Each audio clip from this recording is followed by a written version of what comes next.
Hi, I'm Chinu Gupta and I'm managing few of the equity and hybrid schemes at L&T Mutual Fund. The fund we are discussing today is the L&T Equity Savings Fund. The investment objective of the scheme is to generate regular income.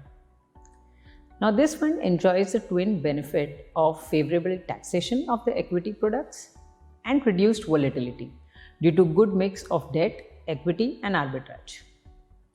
Talking about the two key segments, debt and equity. Firstly, about debt. Now, these are the times of low interest rates, resulting in lower yields.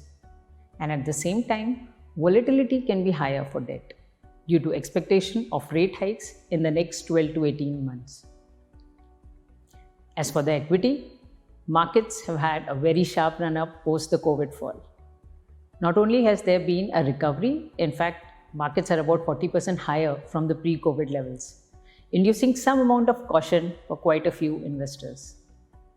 Added to that, there is the additional uncertainty of COVID resurgence.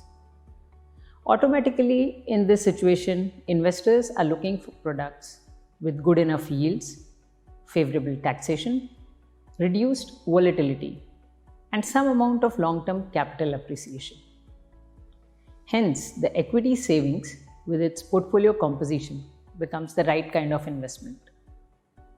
The various categories here are, firstly, the debt portion, which ranges from 10 to 35%. This is the debt yield part. Of the remaining 65 to 90% equity portion, 20 to 50% is hedged, resulting in net equity long position which varies from 15 to 45%.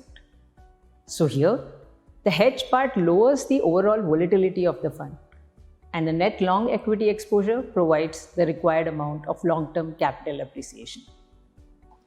The debt portion is usually kept in the range of 25 to 35%. With regards to net equity portion, we can keep it at the lower end, that is 15%, and 45% at the higher end. This is done by varying the hedge portion in the portfolio. Currently, as the markets had run up quite significantly and the valuation seemed relatively higher, so we are closer to the lower end, that is about 17-18%. However, if and when we see the due correction, perhaps the one we are seeing now, we can take this portion higher. That will also depend on various other macro factors, including our comfort for valuations.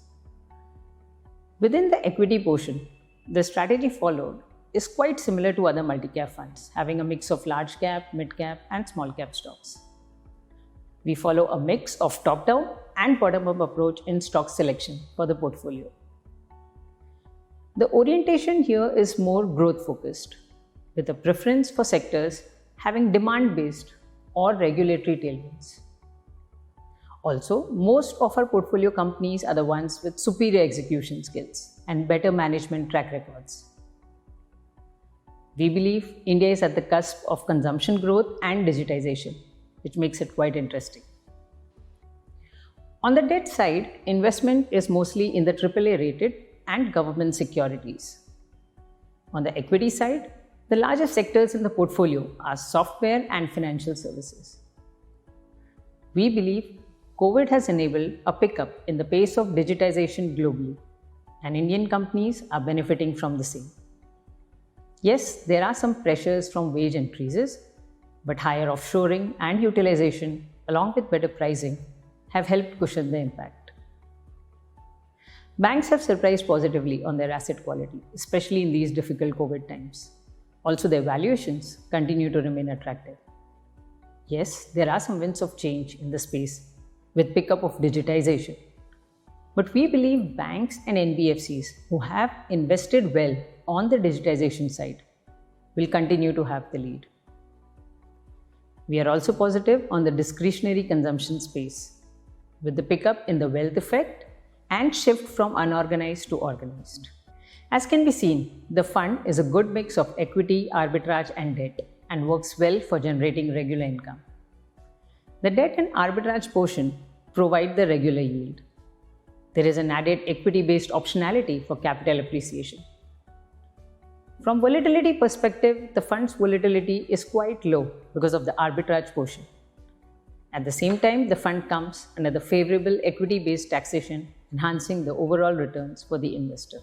Thank you.